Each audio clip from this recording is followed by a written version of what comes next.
Welcome to Nostalgic Nook Bedtime Stories. This one, The Blizzard Blessing.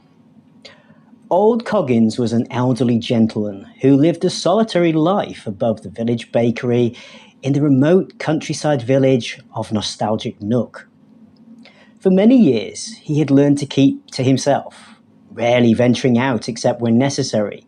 You see, Coggins had a tendency to grumble and speak his mind bluntly, which often led people to misunderstand his good heart.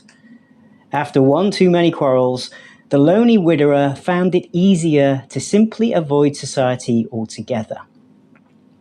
On a bitter winter evening, just after New Year's Day in the early 1930s, Coggins bundled up in his thickest wool coat and ventured out into a heavy blizzard to fetch some groceries.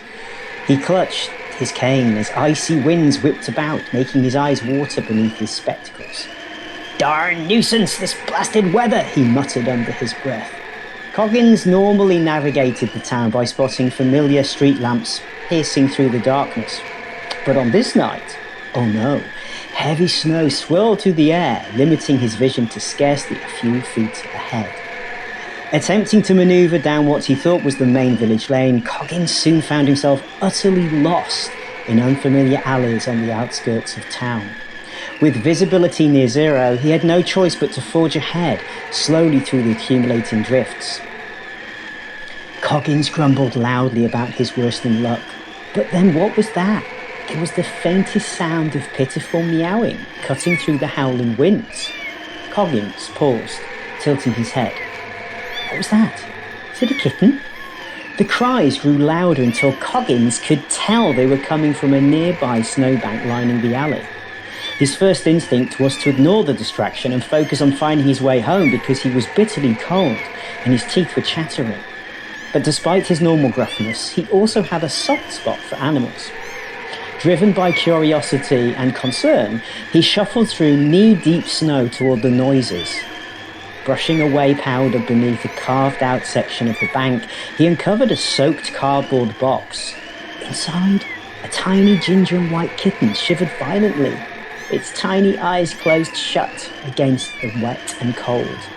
"You poor thing!" Coggins gasped, and he scooped up the kitten and tucked it gently inside his oversized overcoat, next to his chest where residual warmth still lingered.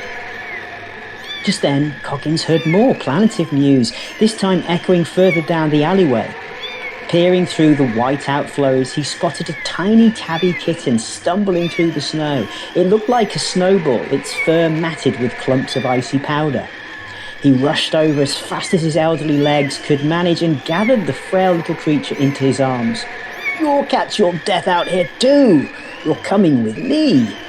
And he brushed the snow off its fur and deposited the kitten into his coat alongside its brother. Shielding them both from the brunt of the winds, Coggins now turned to retrace his steps. But the snow had already filled in his original footprints.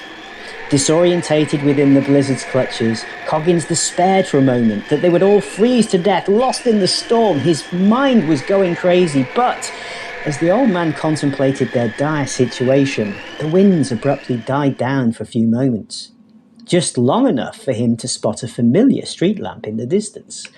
Coggins trudged towards that pinprick of light through the descending veil of white, clutching his newfound friends for warmth. And before long, he arrived back at the doorstep of his apartment above the store.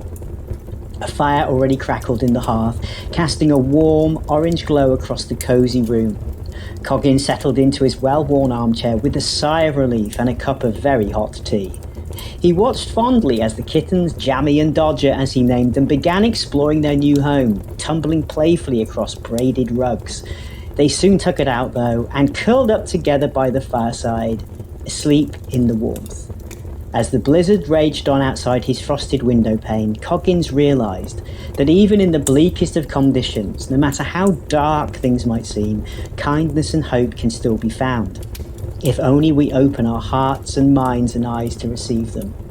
And sometimes, the most unexpected detours can lead us to the greatest gifts.